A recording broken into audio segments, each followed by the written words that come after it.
Hello guys hello guys এখন বাজে রাত্রি 10:10। আমি আমার ব্লগটা শুরু করছি। দেখুন, এই আমার মেয়ে পড়াশোনার ছিঁড়ি ছাড়া, পরীক্ষার সামনে। দেখুন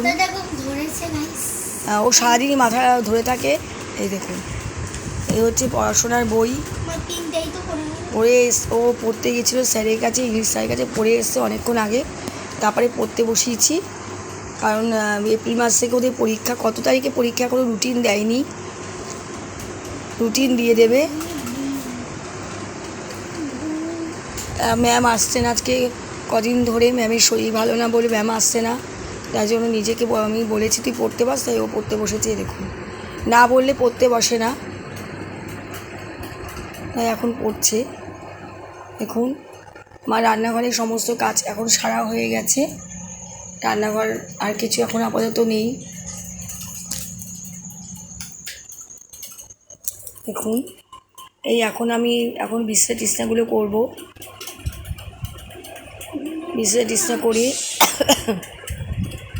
আমার রাতে একটু ডিনারের ব্যবস্থা আছে, ডিনার করবো। ডিনার করব। একটু বৃষ্টি হচ্ছিলো, একটু মেঘ ডাকছিল, বিদ্যুৎ চমকাচ্ছিল। ভাবলাম একটু বৃষ্টি হবে, ঠান্ডা ঠান্ডা ওয়েদারে একটু আরাম করে ঘুমাবো, কিন্তু দেখলাম হট করে বৃষ্টিটা থেমে গেল। এখন মেঘটাও কেটে গেছে। দেখুন, বৃষ্টি কোনো রেশ নেই, একটু মেঘ করেছিল। এই দেখুন, একটু মেঘ করেছিল, একটু হালকা হালকা বৃষ্টি হচ্ছিল, খুব আরাম লাগছিল। প্রচণ্ড গরম পড়েছে, সেই কারণে খুব কষ্ট হচ্ছিল গরমে। দেখুন, আজকে একটা নতুন জিনিস কিনেছি। এই যে ধূপদানিটা দেখছেন ঠাকুরের এখানে, এই ধূপদানিটা আজকে কিনে নিয়ে এসেছি। দেখুন, আজকে এই মানে এটা ভেতরে ধূপকাঠি বসিয়ে ওপরে ঢেকে দিলে পরে যে ধূপকাঠির যে ছাইগুলো সেগুলো ভেতরে পড়ে, তাহলে জায়গাটা পরিষ্কার থাকে, নষ্ট হয় না, ঠাকুরের জায়গাটাও নষ্ট হবে না। দেখুন, এটা কিনেছি আজকে, ধূপকাঠি স্ট্যান্ড। কেমন লাগলো জানাবেন আমাকে কমেন্টস করে। দেখুন,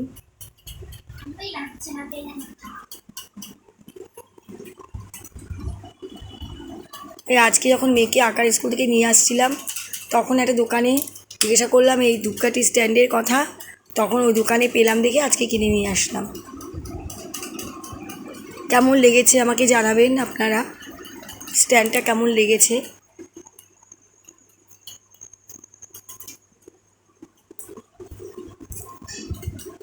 একটু বৃষ্টি হচ্ছিল দেখে খুব আরামও লাগছিল।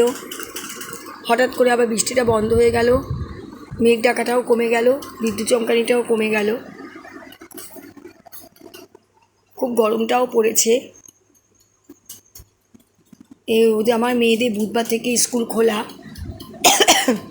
উচ্চ মাধ্যমিক পরীক্ষা শেষ হয়ে যাচ্ছে মঙ্গলবার দিন, বুধবার থেকে আবার ওদের স্কুল খুলে যাচ্ছে।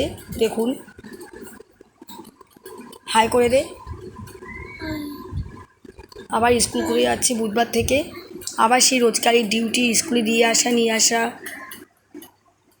আবার শুরু হবে পুরো দমে। আবার স্কুলের সব রেগুলার রুটিন যেগুলো রোজ থাকে আমার। সবাই ভালো থাকবেন, সুস্থ থাকবেন। আজকে ব্লগটা শেষ করছি। Tata, good night.